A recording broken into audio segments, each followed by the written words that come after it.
Hello, everyone. This is attorney Kevin Pritchett for the Law Office of Kevin Pritchett Keeping It Real podcast.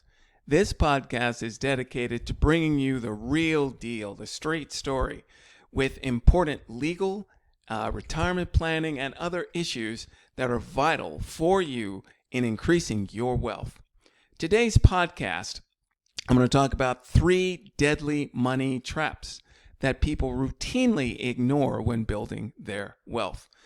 These 3 deadly money traps are inflation, taxes, and losses. Now, here's a legal disclaimer.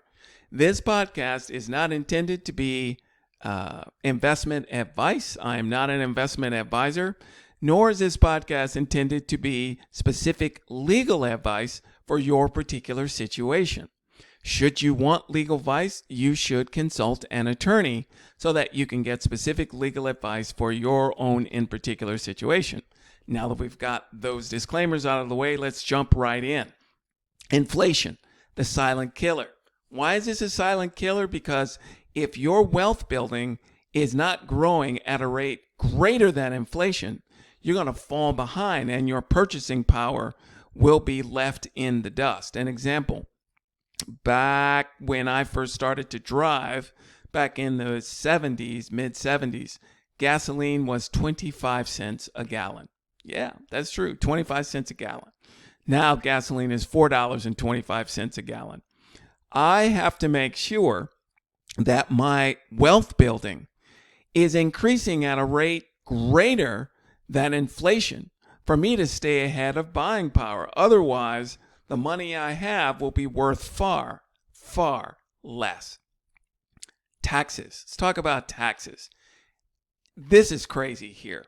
My clients will call me and say they want to be involved with this investment opportunity, that investment opportunity, where they want to get 6% return, 7% return, whatever it is.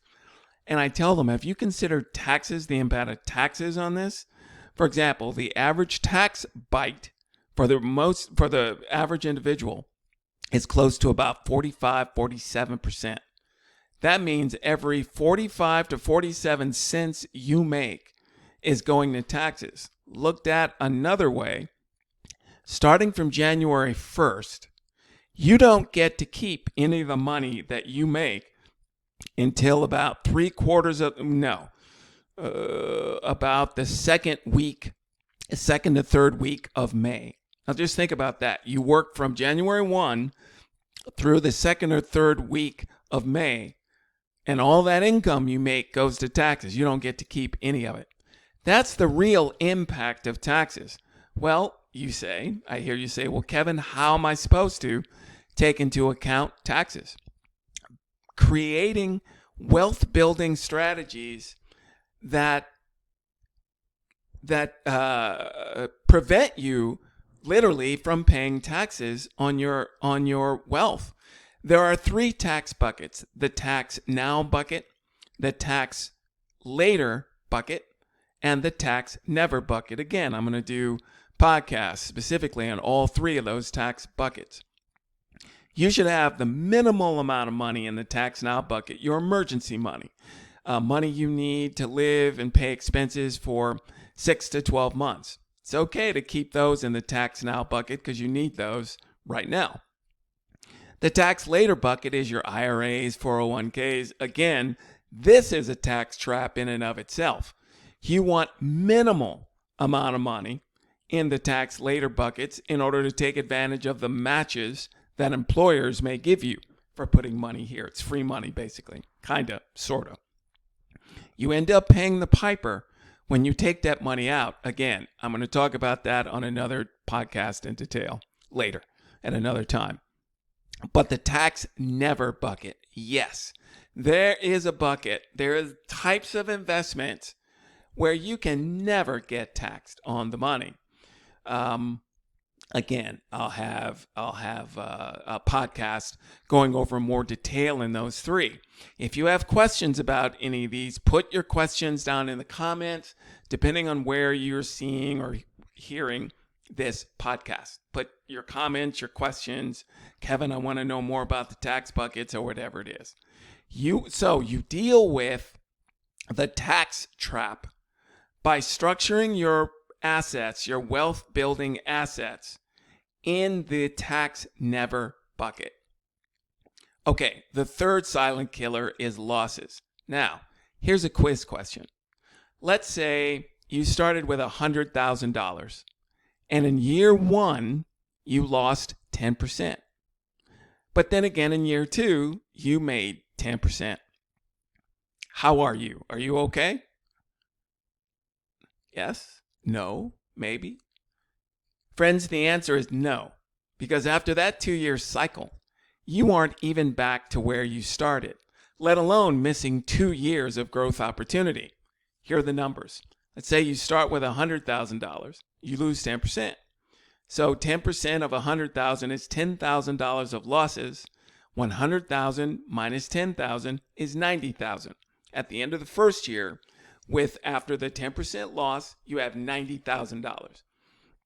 If you gain 10% in that second year, you're gaining 10% on 90,000, which is 9,000. So 9,000 plus 90,000, what you had before, is 99,000. So at the end of 2 years, you haven't even recovered back to where you started. I won't even begin to work the numbers if you have minus 20, minus 17% years, like we had from 2000 to 2002, and then 2008, and then 1987, and other kinds of years. My point is, the impact of losses are extreme. You're worrying about 10%, 5%, 6% returns when losses will kick you in the ass and have you lose everything. How do you deal with this? If you are risk averse, and here's how I define risk averse. If you cannot afford to have losses, then you need to build your wealth accumulation with tools and vehicles where you can't have any losses. And I hear you saying, well, Kevin, are there types of strategies like that? There absolutely are. Again, future podcasts, and I don't want this to go too long. I'll go over those in detail. So let's recap. The 3 deadly money traps are inflation, taxes, and losses.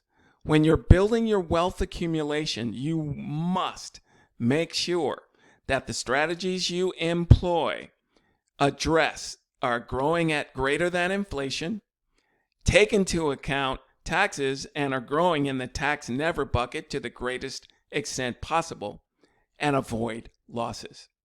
If you have questions about any of these strategies or anything I talked about on the podcast today, just leave your comments down below, depending on where you're listening to this podcast, and I will get back to them, and I will dedicate one day a week where we just answer questions. I think typically that's going to be Thursday. So I hope you found this interesting, my friends.